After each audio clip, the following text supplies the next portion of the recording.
NaMo सिद्धाणम्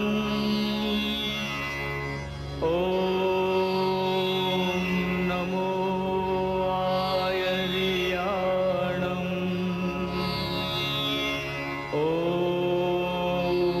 NaMo वज्रायाणम् NaMo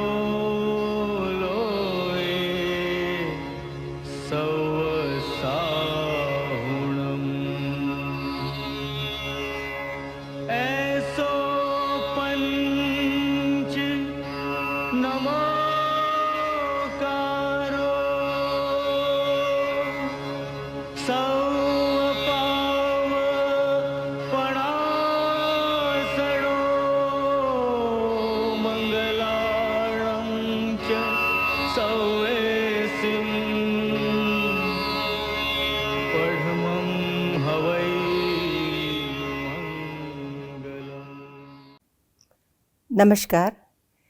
institute of જૈનોલોજીની પ્રવૃત્તિથી હવે આપ સૌ સુજ્ઞ શ્રોતાજનો માહિતગાર છો જ.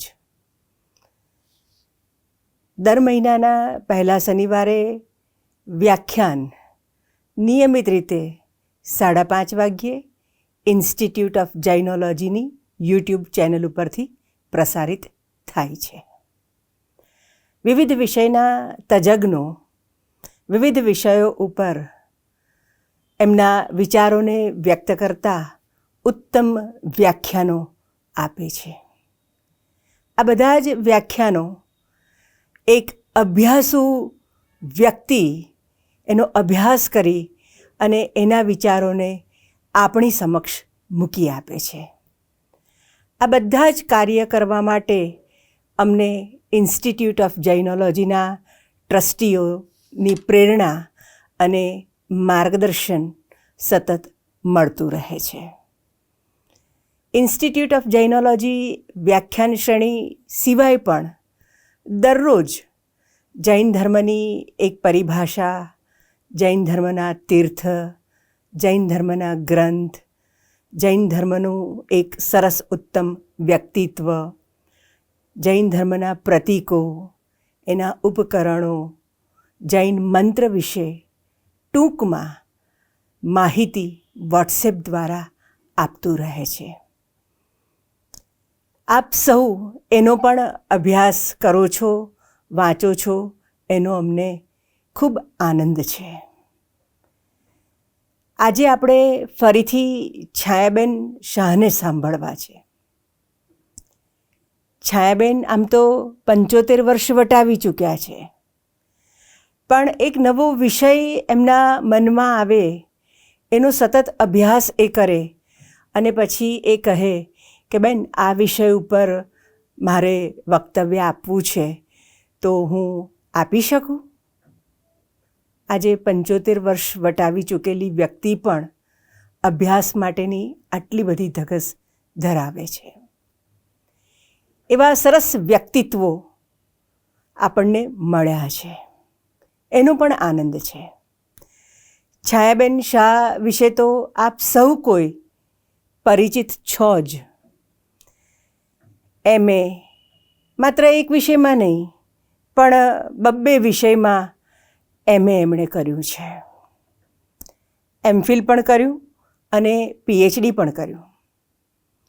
આ અભ્યાસ પૂરો થયા પછી તેઓ ગુજરાત વિદ્યાપીઠમાં જૈનિઝમના વિભાગમાં મુલાકાતી અધ્યાપક તરીકે વિદ્યાર્થીઓને ભણાવવા પણ જતા અને એમ જૈન ધર્મનો એમનો અભ્યાસ પણ સતત ચાલુ રહ્યો છે. માત્ર 14 વર્ષની ઉંમરે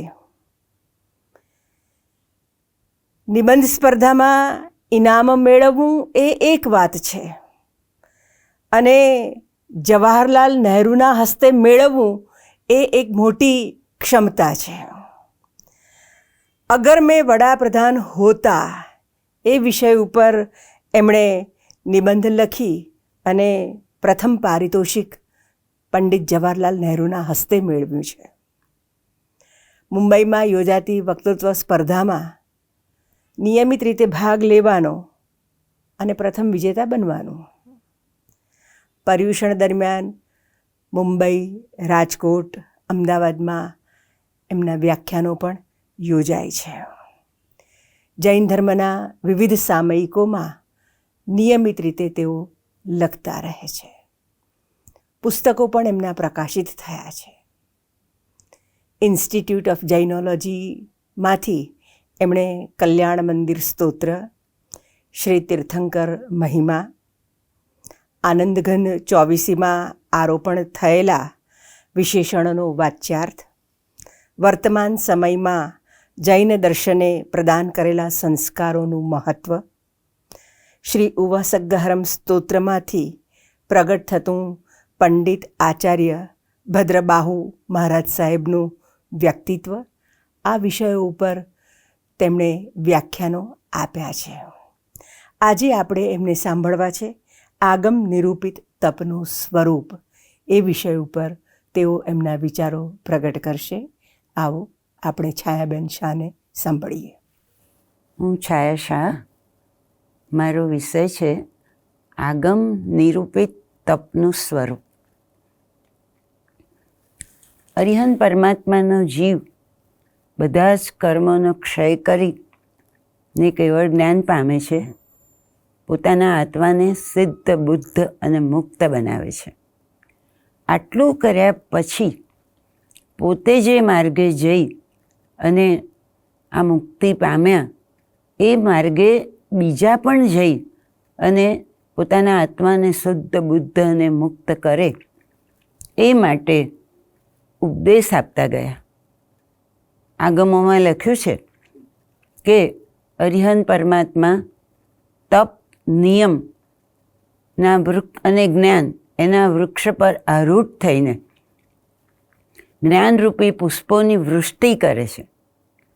એ પુષ્પો ગણધર ભગવંતો પોતાના બુદ્ધિપટમાં ઝીલે છે અને પછી એની પ્રવચન માળા ગૂંથે છે અને એ આખું વસ્તુ આગમ રૂપે તૈયાર થાય છે.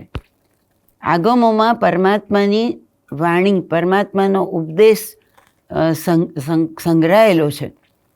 પણ પછીના શુદ્ધ બુદ્ધિના આચાર્યો એવું વિચારે છે કે આગમ ગ્રંથો હવે બુદ્ધિ, બળ, આયુષ્ય એવું બધું ઘટતું જાય છે, એટલે આવનારી પ્રજાને આ બધું સમજાશે નહીં. એટલે એમને એ આગમ ગ્રંથોમાંથી કેટલાક ગ્રંથો રચ્યા, સાદા ગ્રંથો કે જે સમજણ પડી જાય, દરેકને પોતાની ભાષામાં સમજણ પડી જાય, એ ગ્રંથો રચ્યા. અને એ ગ્રંથોમાં આજે પણ પરમાત્માની વાણીના અંશો છુપાયેલા છે, એના રહસ્યો એની અંદર રહેલા છે. એટલે આપણે જો ત્યાં સુધી પહોંચવું હોય તો કદાચ સંસ્કૃત ને પ્રાકૃત ભાષા આપણે ન જાણતા હોઈએ, પણ ગુજરાતી ભાષામાં જેટલા ગ્રંથો લખાયેલા છે એ ગ્રંથો આપણે વાંચવા જોઈએ, સમજવા જોઈએ. અને પછી મારો અનુભવ એવું કહે છે કે એનામાંથી જે રહસ્ય પ્રાપ્ત થાય છે અદ્ભુત હોય છે, ખૂબ જ ઊંડા હોય છે, સત્ય પૂરેપૂરું સમાયેલું હોય છે.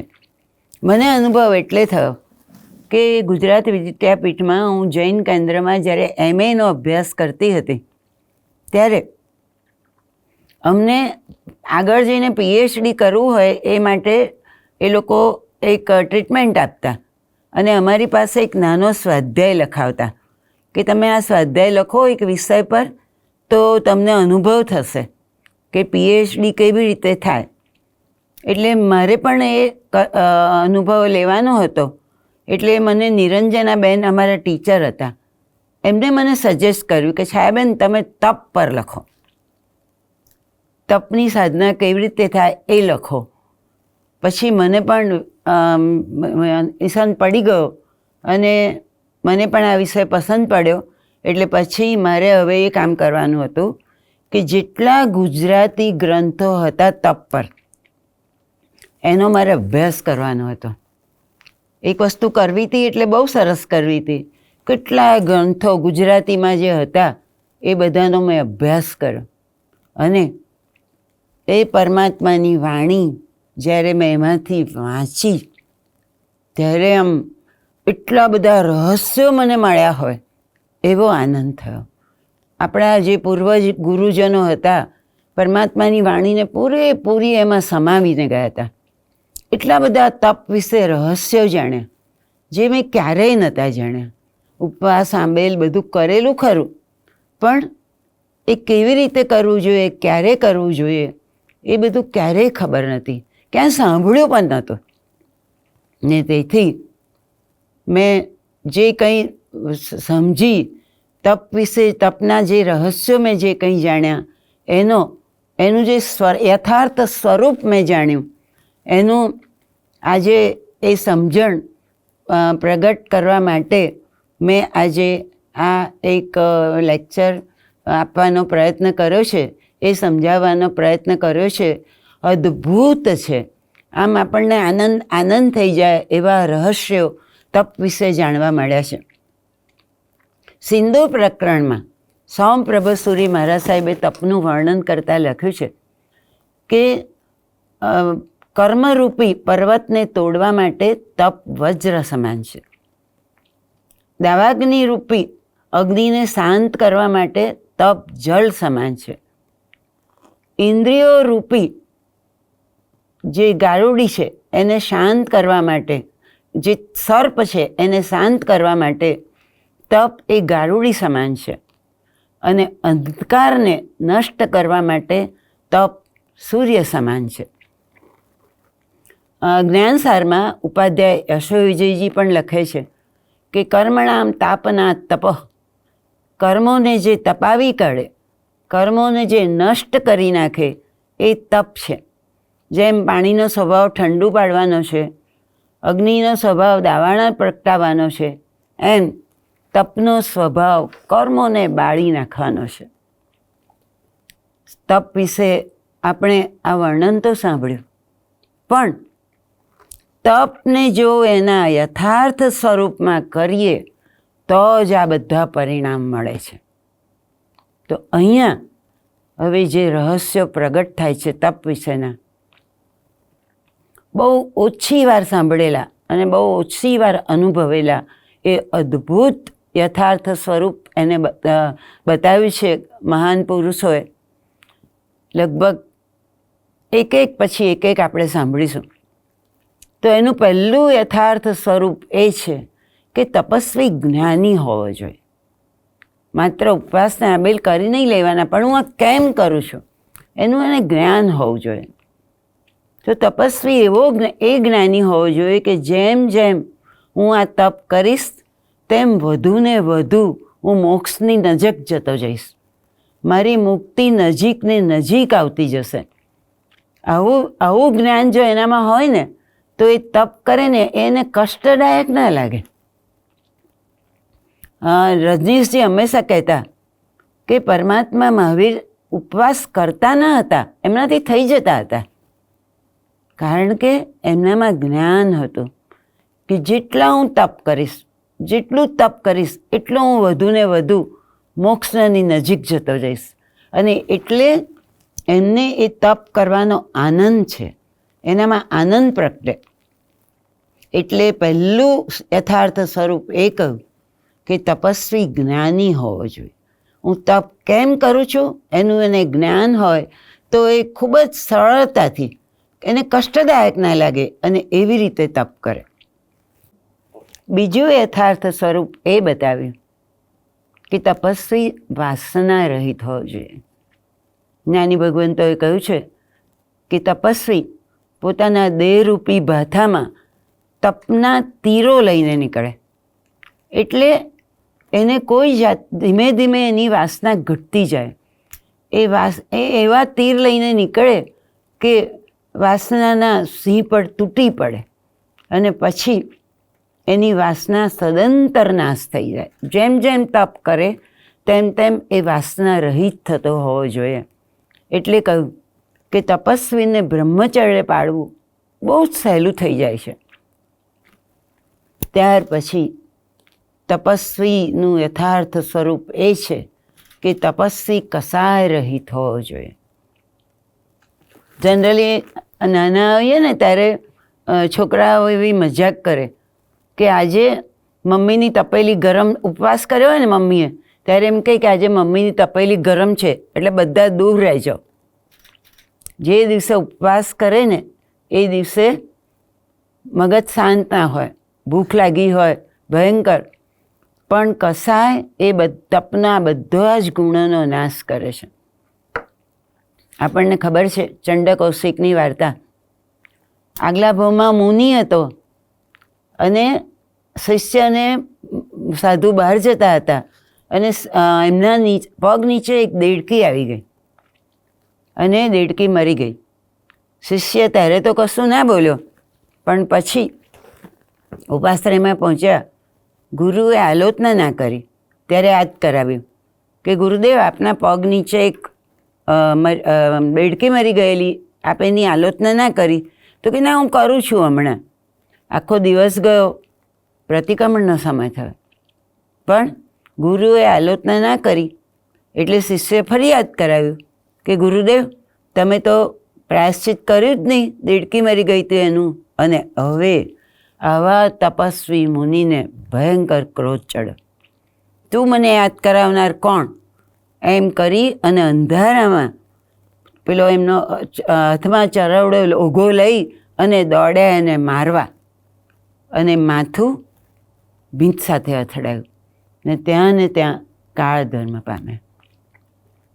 આટલું તપ કરવા છતાંય કસાયને ના છોડ્યો અને એ ચંડ કૌશિક નાગ થયો.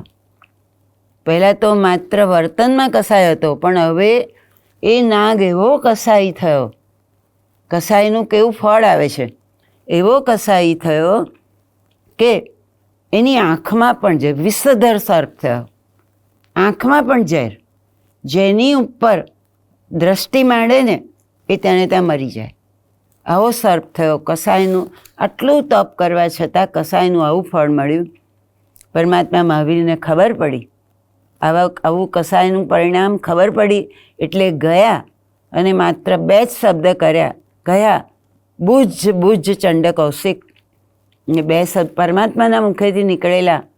પરમાત્માને ડંખ માર્યો તો લોહીને બદલે દૂધ નીકળ્યું, અને પછી પોતે શાંત થઈ ગયો. પરમાત્માએ એને શાંત કર્યો અને એને પ્રાયશ્ચિત કર્યું. એટલે સુંદર સજ્જાએ લખી, કડવા ફળ છે ક્રોધના, જ્ઞાની એમ જાણે. આવી દુર્ગતિ થાય છે કસાય કરવાથી. એટલે કહ્યું કે તપ કરે એને કોઈ પણ જાતનો કસાય થવો જોઈએ નહીં, નહીં તો તપ નિષ્ફળ જાય. ત્યાર પછી કહ્યું કે તપસ્વી શલ્ય રહિત હોવો જોઈએ. એના મનમાં કોઈ શલ્ય ના હોવું જોઈએ કે હું તપ કરીશ તો મને આવી પ્રભાવના મળશે, હું તપ કરીશ તો લોકોમાં મારી વાહવા થશે, હું તપ કરીશ તો લોકો મને પગે લાગશે. કે તમે મહિનાના ઉપવાસ કરે એટલે સીધી વાત છે કે લોકો આવીને એને પગે લાગે, પણ તપસ્વીના મગજમાં આવી કોઈ ઈચ્છા હોવી જોઈએ નહીં. આપણે ત્યાં બાહુબલીનું દૃષ્ટાંત આવે છે. ખબર પડી કે પોતે તપ કરવા મુઠ્ઠી ઉપાડી, પણ પછી વિચાર આવ્યો, ભરતને મારવા મુઠ્ઠી ઉપાડી, પણ પછી વિચાર આવ્યો કે હું નાના ભાઈને કેવી રીતે મારી શકું. એટલે પછી પોતે જંગલમાં ગયા અને પહેલાં તો ઋષભદેવ પરમાત્મા પાસે જવાનો વિચાર આવ્યો, પણ પછી એમ થયું કે ત્યાં જઈશ તો મારા બધા નાના ભાઈઓએ દીક્ષા લીધેલી છે, બધાને મારે પગે લાગવું પડશે. એના કરતાં હું જંગલમાં જઉં, ધ્યાન ધરું, ખૂબ તપ કરું ને પછી મને કેવળ જ્ઞાન પ્રગટ થાય તો પછી મારે નાના ભાઈઓને પગે ના લાગવું પડે, એમની લાઈનમાં હું બેસી જાઉં. મનમાં આવું શલ્ય હતું. જ્ઞાનીઓએ કહ્યું તપ શલ્ય રહિત હોવું જોઈએ. ને પછી એટલું તપ કર્યું ઊભા રહીને કે આજુબાજુ વેલડીઓ જામી ગઈ, એમાં પંખીઓએ માળા કર્યા, પણ કેવળ જ્ઞાન પ્રગટ નથી થતું. અને બહેનોને આ વાતની ખબર પડી. બહેનો દીક્ષિત હતી બંને, બ્રાહ્મી ને સુંદરી, બંનેને ખબર પડી. એટલે બંને ગયા અને નીચે ઊભા ઊભા કહે છે, વીરા મોરા ગજ થકી હેઠા ઉતરો.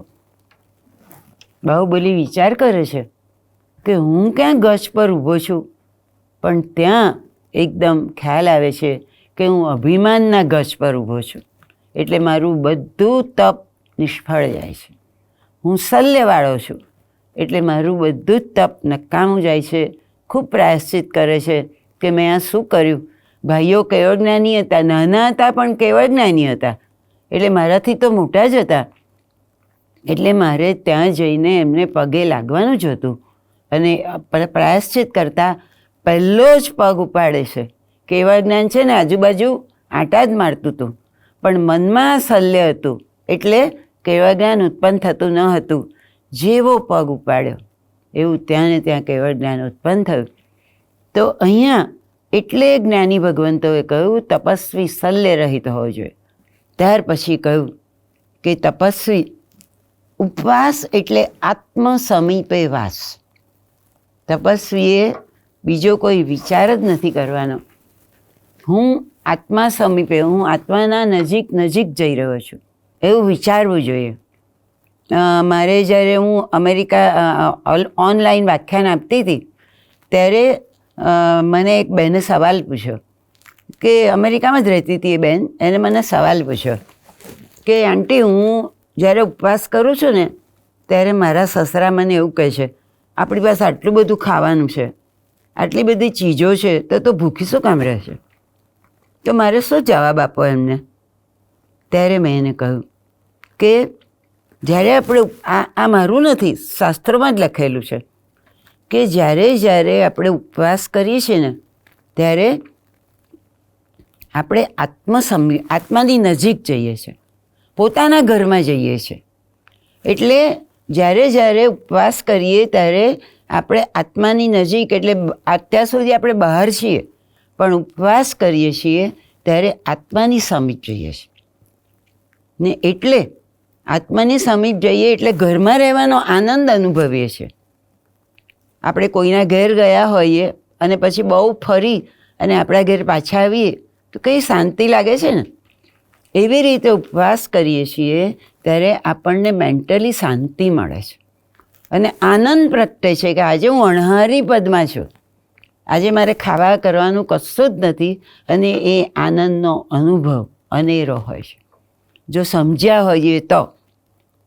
એટલે કહ્યું કે ઉપવાસ એટલે આત્મ સમીપે વાસ હોવો જોઈએ. ત્યાર પછી કહ્યું તપસ્વીને દુર્ધ્યાન ના થવું જોઈએ. આ બધા છે ને યથાર્થ સ્વરૂપે તપ કરવાના લક્ષણો છે, તો જ તપ સફળ થાય. આ રહસ્ય છે. તો કે છે તપસ્વીને દુર્ધ્યાન ના થવું જોઈએ. ઉપવાસ કર્યો ને પછી થોડી વાર પછી એમ દુર્ધ્યાન થાય ક્યારે સવાર પડશે, મેં શું કામ આ પચખાંડ લીધું, ભૂખ લાગે એટલે આવું દુર્ધ્યાન થાય. આવું દુર્ધ્યાન ક્યારેય ના થવું જોઈએ. ઉપરથી એમ થવું જોઈએ કે આજે મને એક ઉત્તમમાં ઉત્તમ અનુષ્ઠાન કરવાનો લાભ મળે. એ ધ્યાન જો વધતું જાય તો એ તપની જે યથાર્થ સ્વરૂપ આપણને વધારે ને વધારે સમજાતું જાય. અને પછી પારણું કરવાની, તપસ્વી એટલે પારણાની રાહ જોઈને મ્લાન મુખે બેઠેલો માણસ નહીં. તપસ્વી એટલે તો એક આનંદમાં, આનંદ સમીપ રહેનારો એક વ્યક્તિ. પછી એને સવારે પારણું થાય તો પણ પારણું કરવાની ઉતાવળ ના હોય. ઉપરથી એને મનમાં દુઃખ હોય કે પાછો મારે આહાર લેવો પડશે. આવું જે મને આનંદ મળતો હતો ઉપવાસ કરવામાં, જે મારું ખૂબ જ મારું સ્વરૂપ બદલાઈ ગયેલું હતું, એના બદલે પાછો હું મૂળ સ્વરૂપમાં આવી જઈશ. આવું દુઃખ થવું જોઈએ. એટલે કે તપસ્વીને કોઈ જાતનું દુર્ધ્યાન ના થવું જોઈએ. ત્યારબાદ કહ્યું તપસ્વી, મેં આજે તપ કર્યું છે, આજે મેં ઉપવાસ કર્યો છે, એટલે હું આજે જે રોજ સેવા પૂજા કરતો હતો, સામાયિક કરતો હતો, એ બધું મારાથી નહીં થાય. આજે મને બહુ અશક્તિ લાગશે, આજે મને બહુ ગમશે નહીં, એટલે રોજ જે હું ઉઠીને ભગવાનના દર્શન કરવા જતો હતો, સામાયિક કરતો હતો, પ્રતિક્રમણ કરતો હતો, એ રોજના જે અનુષ્ઠાનો છે એ ના કરે, એ ના ચાલે. ઉપવાસ કર્યો છે, તપ કર્યું છે, એટલે બિલકુલ ઉપયોગપૂર્વક બધા જ અનુષ્ઠાનો કરવા જોઈએ. એ પણ એક શરત છે. ત્યાર પછી તપસ્વી ઇન્દ્રિયોને નુકસાન થાય એવું તપ નહીં કરવાનું. આપણે જેટલું જુદા જુદા અનુષ્ઠાનો કરવાના છે, સાધુ ભગવંત હોય તો એમને વિહાર કરવાનો છે, તો એવા તપ ના કરવા જોઈએ જેથી ઇન્દ્રિયોને નુકસાન થાય, આંખ જતી રહે અથવા તો પગે તકલીફ પડે. કારણ કે એ બધું કરવાથી આપણે આગળ જે તપ કરવું છે, આગળ જે અનુષ્ઠાનો કરવા છે એ કરવામાં આપણને તકલીફ પડે છે. એટલે એવા તપ ના કરવા જોઈએ કે જેનાથી ઇન્દ્રિયોને હાનિ પહોંચે. ત્યારબાદ કહે છે કે તપસ્વી દ્રઢ હોવો જોઈએ પણ જડ ના હોવો જોઈએ. ઘરમાં એની જરૂર હોય, ઘરમાં કોઈ માંદું હોય, આપણે એનું ધ્યાન રાખવાનું હોય, આવું બધું હોય અને એમ કહીને બેસી જાય કે ના મારે તો આજે ઉપવાસ કરવાનો એટલે કરવાનો, હું કોઈનું ધ્યાન બાન રાખવાનો નથી, મારું કામ નથી, આવું જે કરે એ પણ ખોટું છે. તપસ્વી દ્રઢ હોવો જોઈએ કે કંઈ નહીં આજે નહીં તો કાલે કરીશ, પણ જડ ના હોવો જોઈએ. તમારે લોકોને જે થવું એ થાય, મારે આજે ઉપવાસ છે, આવું ના હોવું જોઈએ. તપસ્વી એક ખાસ શરત છે, તપના બદલામાં મને આ મળે એવું નિયાણું તપસ્વીએ ક્યારેય ના બાંધવું જોઈએ. નિયાણું બાંધવાથી શું થાય કે આપણે કરોડો રૂપિયા મળવાના હતા, ત્યાં આગળ 10 રૂપિયા માંગ્યા. તો તપના બદલામાં આવતા ભાવમાં હું ચક્રવર્તી થઉં, આવતા ભાવમાં મને આ મળે, આવું નિયાણું ક્યારેય ના બાંધવું જોઈએ. આખું તપ આપણું નિષ્ફળ થઈ જાય છે. આપણે ત્યાં દ્રૌપદીના આગલા ભાવની વાત આવે છે કે એ સાધ્વીજી હતા અને સૂર્યની આતાપના લઈને તપ કરતા હતા. અગાસીમાં જાય અને સૂર્યની આતાપના એટલે સૂર્યની સામે જોયા કરવાનું, ગમે એટલો ગરમ હોય તોય, અને પછી પોતે ઉપવાસ કરે. એક વખત એમના ગુરુની એમને સમજાવ્યું કે તમારે આ તપ કરવું હોય તો તમે અગાસીમાં ના જાઓ. અગાસીમાં જવાથી શું થાય, આજુબાજુ નજર પડે અને એમાં જુદા જુદા દ્રશ્યો પણ દેખાય. તો સાધ્વીજી તરીકે આપણી મર્યાદા છે કે તમે આવી રીતે ઓપનમાં ના જાઓ. તમારે આતાપના લેવી હોય તો તમે નીચે ઊભા રહીને પણ લઈ શકો છો, ગુરુની આજ્ઞા માનીને, ને ઉપર જ આતાપના લેવા જાય. અને એક દિવસ એવું બન્યું કે દૂર આગળ એક ઉદ્યાન હતું અને ઉદ્યાનમાં એક સ્ત્રીની 5 પુરુષો સેવા કરી રહ્યા હતા. કોઈ એના પગ દબાવી રહ્યા હતા, કોઈ એની ખબર પૂછી રહ્યા હતા, કોઈ એને મસ્તક દબાવી આપતા હતા. એમ 5 પુરુષો સેવા કરતા હતા. ખુલ્લું હતું બધું, એટલે બધું દેખાતું હતું. ને દ્રૌપદીના જીવે આ દ્રશ્ય જોયું ને ગમે તેમ હતું, હારી ગયા અને નિયાણું બાંધ્યું કે જેમ આ સ્ત્રીની 5 પુરુષો સેવા કરે છે એમ આવતા ભાવમાં મને પણ આ દ્રષ્ટાંતની જેમ મને પણ આવી સેવા મળે. અને દ્રૌપદીનું કરેલું બધું જ તપ જો આવું નિયાણું ના કર્યું હોત તો એમનું તપ એવું સફળ ગયું હોત કે એમનું કલ્યાણ થઈ ગયું હોત. એના બદલે આટલા મોટું આવું સરસ તપ કરીને આવું નિયાણું બાંધ્યું, એટલે બીજા ભાવમાં દ્રૌપદી થયા અને 5 પુરુષોને પરણવું પડ્યું. કેટલા દુઃખો સહન કરવા પડે. તો જ્ઞાની ભગવંતો કહે છે તપનું યથાર્થ સ્વરૂપ એ પણ છે કે નિયાણું ના બાંધવું જોઈએ. તપના બદલામાં ખાલી મારા કર્મો જ ખપે, બસ એક જ નિયાણું, અને મોક્ષ વધુ ને વધુ મારી નજીક આવે, આ જ વસ્તુ એનું યથાર્થ સ્વરૂપ છે. ને ત્યારે છેલ્લે એમ કહ્યું કે તપસ્વીએ એના તપનું ઉજવણું અવશ્ય કરવું જોઈએ. કારણ કે તપ પૂરું થાય પછી એનો વરઘોડો કરવો જોઈએ, એનું ઉજવણું કરવું જોઈએ. એનાથી શું થાય કે બીજા લોકો પણ આ જુએ, બીજા લોકો પણ આ તપનું મહત્ત્વ સમજે અને એમને પણ આ તપ કરવાનું મન થાય. એ લોકો જો તપના વખાણ કરે તો એમના કર્મો નિર્જરિત થાય. અને આવી રીતે તપ કરવાથી આપણને બીજાને પણ એનું મન થાય કરવાનું અને એ પણ પ્રશંસા કરે અને એમને અનુમોદનાનું ફળ મળે. એટલે તપસ્વીએ એના તપનું ઉજવણું અવશ્ય કરવું જોઈએ. તપ કરવાથી આ બધા લાભો આપણને પ્રાપ્ત થાય છે. ખાલી એના યથાર્થ સ્વરૂપમાં તપ કર્યું હોય તો. તપ વિશે ઘણું સાંભળ્યું, ઘણાની સાતા પણ પૂછી, ઘણાને ચાંદલા પણ કર્યા, પણ આ ગ્રંથોએ મને જે આપ્યું એ અદ્ભુત હતું. આવું ક્યારેય નહોતું સાંભળ્યું કે તપસનું આવું યથાર્થ સ્વરૂપ છે.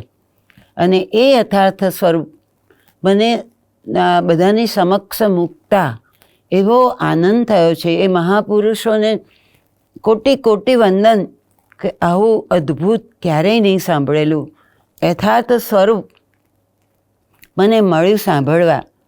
આમ તો તપ વિશે તપના આવી રીતે તપ કરીએ તો આપણને કેવા લાભ થાય એનું પણ સંક્ષિપ્તમાં શાસ્ત્રમાં સ્વરૂપ લખ્યું છે.